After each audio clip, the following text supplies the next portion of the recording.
Hi, this is Maggie from Design Code Debug Repeat. Welcome to the channel. This video and the others in the Chapter 2 Problem Solving with Python playlist are an introduction to the concepts you will need to write input processing output programs. This video accompanies Problem Solving with Python Chapter 2, but it's okay if you don't have the book. The videos stand alone as instruction on these topics. The previous video was about variables, literals, and data types. This video is about operators, writing and evaluating expressions, and some math operations that might be new to you. Let's dive in.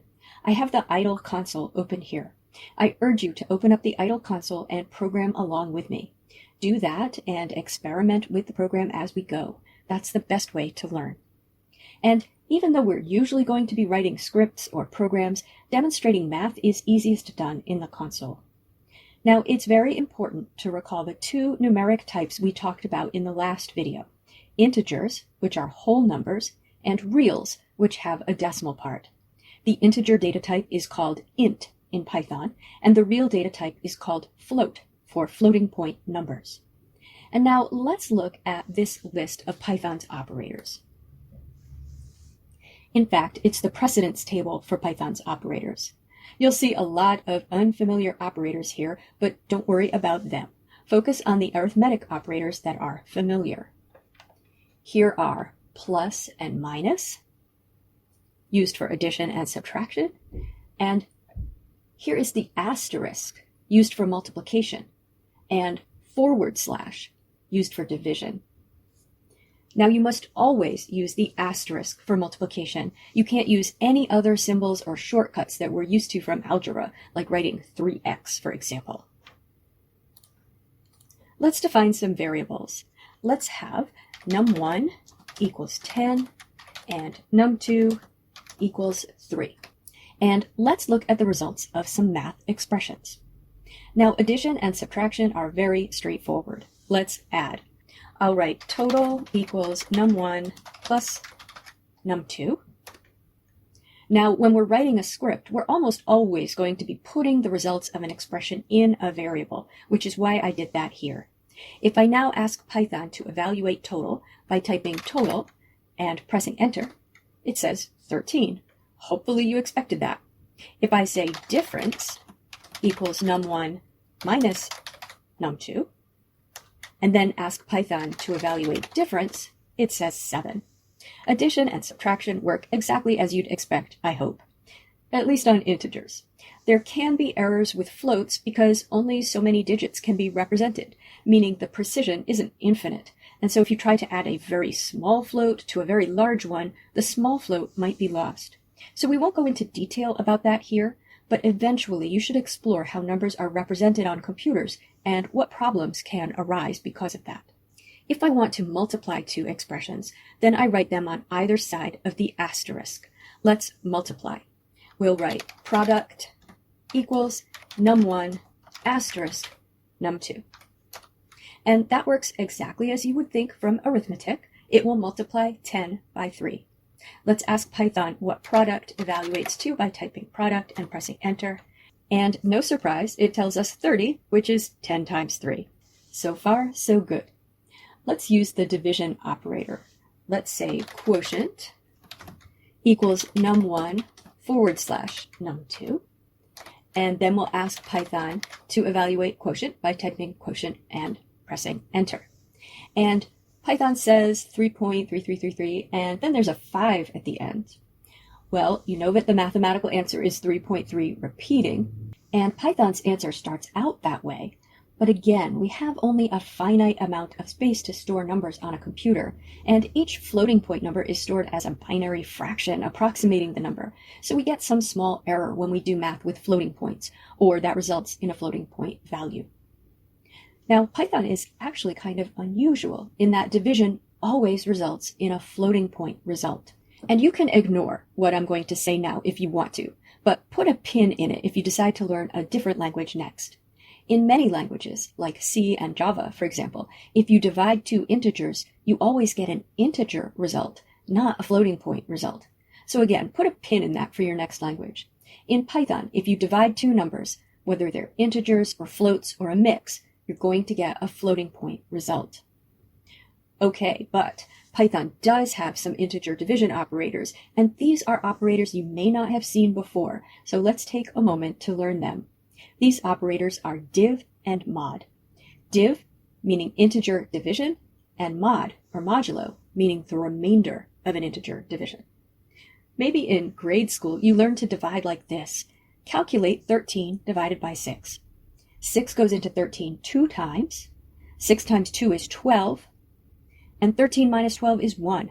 So remainder 1. 13 divided by 6 is 2, remainder 1. Remember that? The remainder is what's left over of the 13 after we've taken as many whole 6s out as we can. So there's an operator for that, and there's an operator to get the number of whole 6s that go into 13. Those are div, which is 2 forward slashes together with no space between, and the percent sign, which is how we write mod. So let's try those. Let's say div equals num1 div num2. Remember, num1 is 10 and num2 is 3. So instead of giving us 3.3 repeating, which is what we would multiply 3 by to get 10, or how many 3's are in 10, if we ask Python to evaluate div, it gives us 3, which is the number of whole 3's in 10. There are only 3 whole 3's in 10. Let's write mod equals num1% num2. That's what's left over of the 10 after we've taken as many whole 3's out as we can. We can take out 3 whole 3's, which is 9, giving us 1 left over. When we ask Python to evaluate mod, it tells us 1. Now, you should experiment with those. Try taking a number like 2 and modding it into the numbers from 0 through 13, for example, and look at the pattern of results. Then try the same thing with 3. Notice what happens when you mod a number into a number that's smaller than it is. Make sense of the answer. Mod makes sense, but if it's new, it might take some getting used to. Okay, so that's addition, subtraction, multiplication, division, and then 2 other operators that are in the multiplication and division family, div and mod. Python also has exponentiation, which is written with 2 asterisks with no space between them. So I can raise 2 to the 5th power, for example, by writing 2 asterisk asterisk 5. Python evaluates that to 32, 2 to the 5th power. 10 asterisk asterisk 2. Python evaluates that to 100. And we can also use parentheses to force an order of operation. So we can write 10 asterisk asterisk 2 in parentheses mod 15, which is going to first square the 10 and then mod that, which is 100 by 15, telling us how much of the 100 is left over after we've taken out as many whole 15s as we can. And that is 10, because we can take out 6 15s, or 90. Okay, so speaking of order of operations, it's just what you learned in school, PEMDAS, or parentheses, exponentiation, multiplication and division together, and then addition and subtraction together. Multiplication and division also includes div and mod, which are related operators. In other words, if you have a complicated expression, like 9 divided by 3 plus 5 times 10 squared, mod 15, then order of operations is used to determine the order in which operations take place. So parentheses are first, but if they weren't, exponentiation would be first. So either way, 10 squared is happening first, giving us 9 divided by 3 plus 5 times 100, mod 15. Now we have a division, an addition, a multiplication, and a mod. Multiplication, division, and mod all have the same level of precedence, and it is higher than addition. When you have operations with the same level of precedence, you do them left to right. So here we do the division first, because it's to the left of the multiplication and the mod. So 9 divided by 3 is 3, and we are left with 3 plus 5 times 100 mod 15. Okay, now we do the multiplication, so we get 3 plus 500 mod 15, and now we do the mod, so we get 3 plus 5, and finally the addition, 8. Okay, one more topic regarding math, and that's converting a mathematical expression to Python. You might have noticed that everything we write has to be written horizontally using the symbols we have on a standard keyboard. So how do you write a square root, for example? Python, like most languages, has a math library of functions that you can use for standard math operations like square root, logarithms, and trigonometry.